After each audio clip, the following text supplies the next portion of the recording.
Hello and welcome to EATV.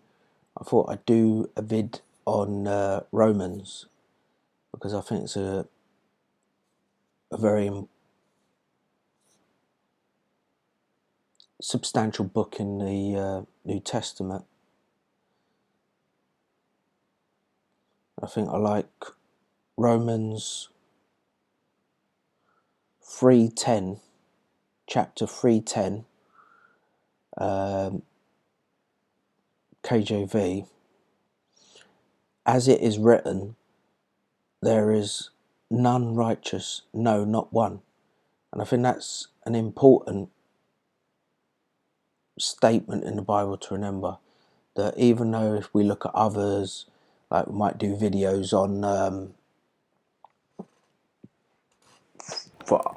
for example, corrupt people at the top of society, or rich business people, or whatever be the case, we have to remember that none of us are really we're all with sin. As it is written, there is none righteous, no, not one. So just like in the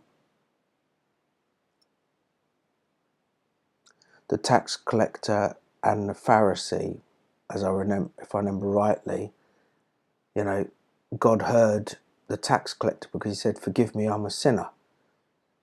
And he didn't hear the Pharisee because he was prideful. He was and so I think this ties in well with that. As it is written, there is none righteous, no, not one.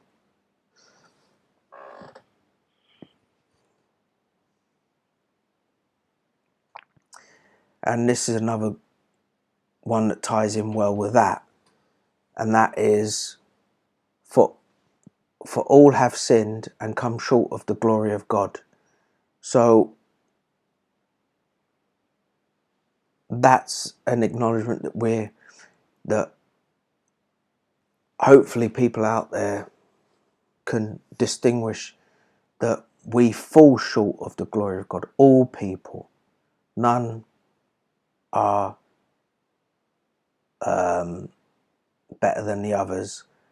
So we all fall short of that glory of God.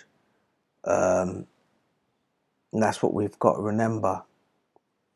And Romans 5, chapter 5, 12.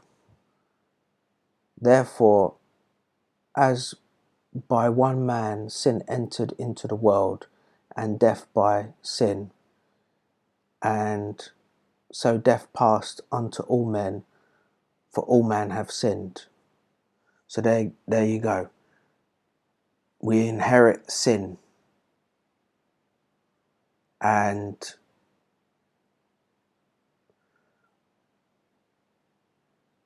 when we're in this world, we're distorted. We become distorted with truth and fiction, and we're acceptable sometimes, even from my own perspective. You can fall for certain things, and until you look closely at the situation, then you can make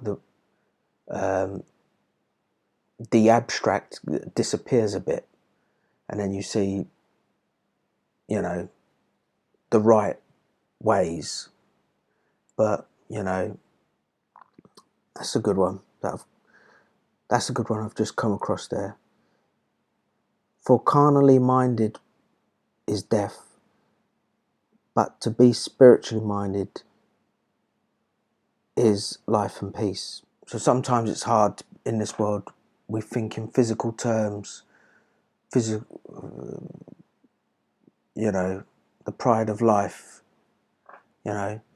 but sometimes we've got to think beyond what is seen, and then you get peace of mind, and as it says here, life and peace.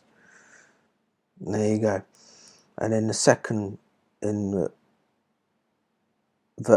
chapter 8, 6 and 7 there, because the carnal mind is enmity against God, for it is not subject to the law of God, neither indeed can be.